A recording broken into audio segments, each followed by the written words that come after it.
right? Here's the headline you actually need.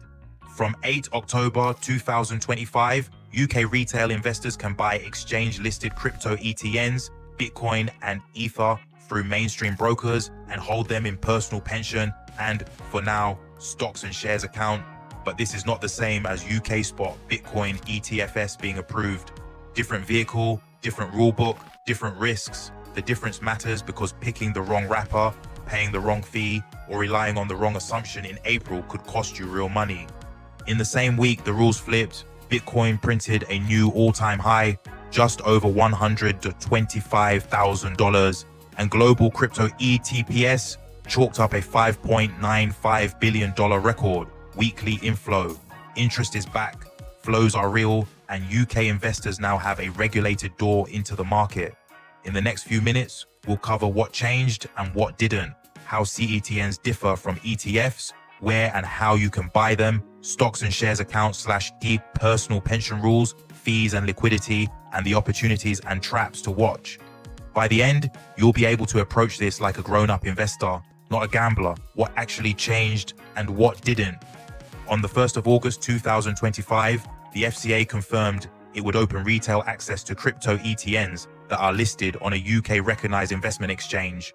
Think the London Stock Exchange, with the standard consumer protection rules. That took effect on 8th October 2025. The financial promotions regime and consumer duty apply. The retail ban on crypto derivatives remains, and there is no FSCS safety net for investment losses in CETNs. This is regulated market access, not insurance. And here's the bit. Headlines often skip spot Bitcoin. ETFs for UK retail are still not allowed under today's funds framework. The FCA is explicit. ETFs marketed to UK retail cannot hold crypto directly unless the broader framework is updated. Translation: until fund rules change, your route is via notes, not funds. So, what exactly is a CETN? A CETN is a listed debt security, typically issued by an issuer group SPV that tracks the price of Bitcoin or Ether. It trades like a share in your broker account and you never touch private keys. On the LSE's crypto segment, there are extra guardrails. Products must be physically backed and non-leveraged. Coins are held wholly or principally in cold storage, defined as greater than or equal to 90%. And custody must be with firms in specified anti-money laundering jurisdictions. That's a big step up from offshore venues, but it's still a note. Structure matters even when the note is secured or limited recourse. By contrast, an ETF is a fund. Under current UK rules, funds marketed to retail cannot hold crypto directly. Hence, the reliance on ETNs/ETPs for spot exposure here. The goal, price exposure, is similar. The legal plumbing and risk profile are not. The consumer protection layer you'll notice when you try to buy. Because CETNs sit within the restricted mass market investment regime, you'll encounter deliberate frictions. Expect prominent risk warnings, an appropriateness assessment, and investor categorization, plus a 24-hour cooling off period if it's your first direct offer promotion with a firm. Incentives to invest, like refer a friend bonuses, are banned. These rules, in force since 8th October 2023, were extended to crypto to slow you down just enough to read the small print. And in this space, that's a feature, not a bug. Stocks and shares accounts and pensions, how the wrapper rules actually work. From 8th October 2025, CETNs are eligible for registered pensions and for stocks and shares accounts. From 6 April 2026, new CETN holdings become iFISA only, Innovative Finance ISA. If you already hold a CETN in a stocks and shares account before that date, it keeps its tax advantages and is treated as an iFISA holding from then onward. The policy is clear, implementation can vary by provider, so check what your platform supports and when. Some platforms staged rollouts. Saxo signaled availability around launch, but noted prospectus sign-offs needed for retail. Several outlets pointed to the earliest practical go live in the week of 13 October. Hargreaves Lansdown has said it's moving more cautiously, with limited access targeted for early 2026.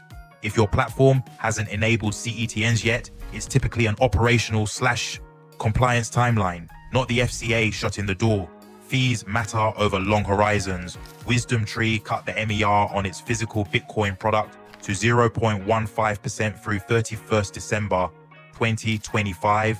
21 Shares reduced its core Bitcoin and core Ethereum products to 0.1% from 1st October 2025, in that case for 1 year, to 30th September 2026.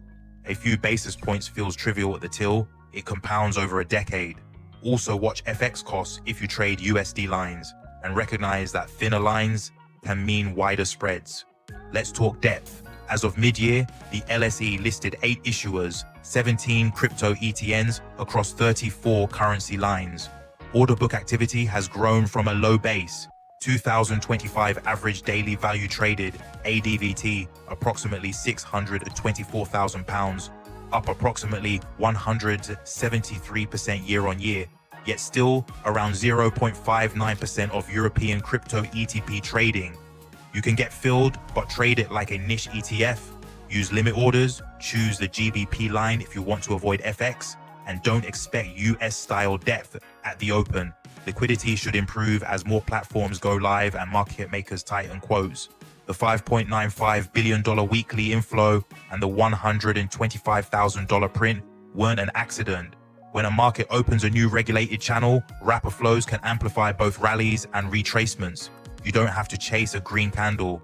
You do need to understand how ETP/ETF pipes influence the tape in both directions.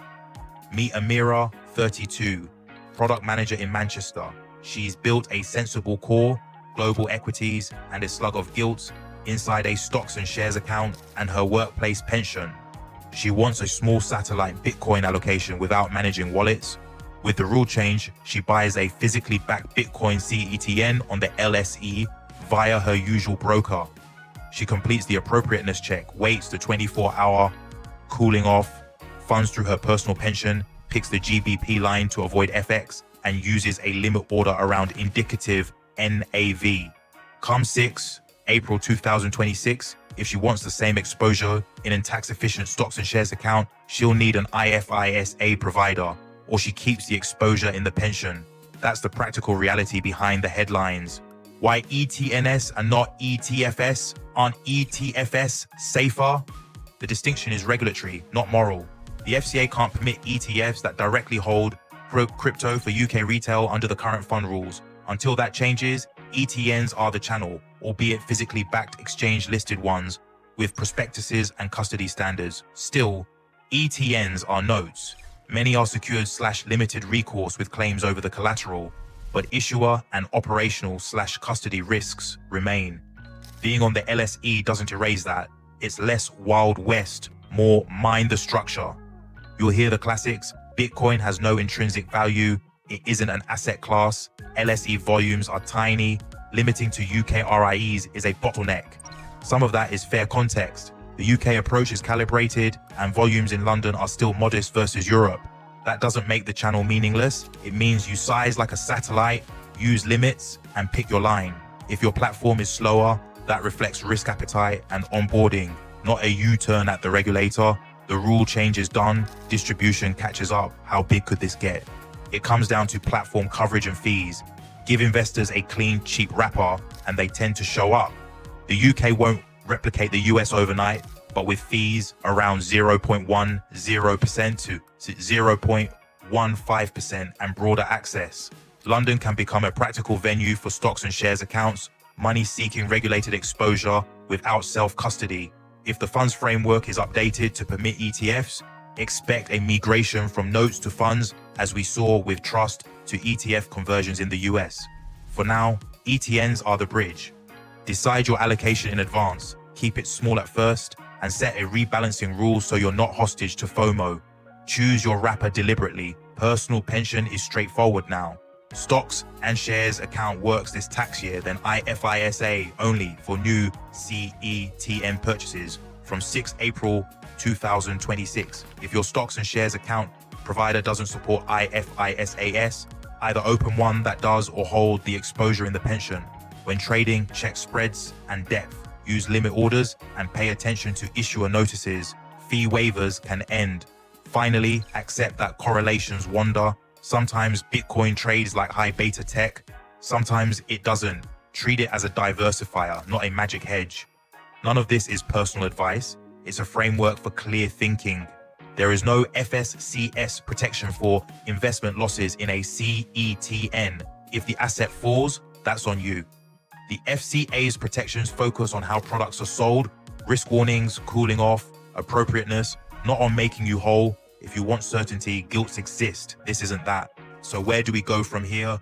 Two paths: status quo, ETNs settle in as the UK retail wrapper, platform access widens, fees stay sharp, LSE liquidity improves from a low base. Reform: the funds framework changes and ETFs arrive for retail. The FCA has said the framework would need to change. It hasn't said when. In both worlds, the investors who win do the boring stuff right. Choose the right wrapper, control costs, size positions sensibly.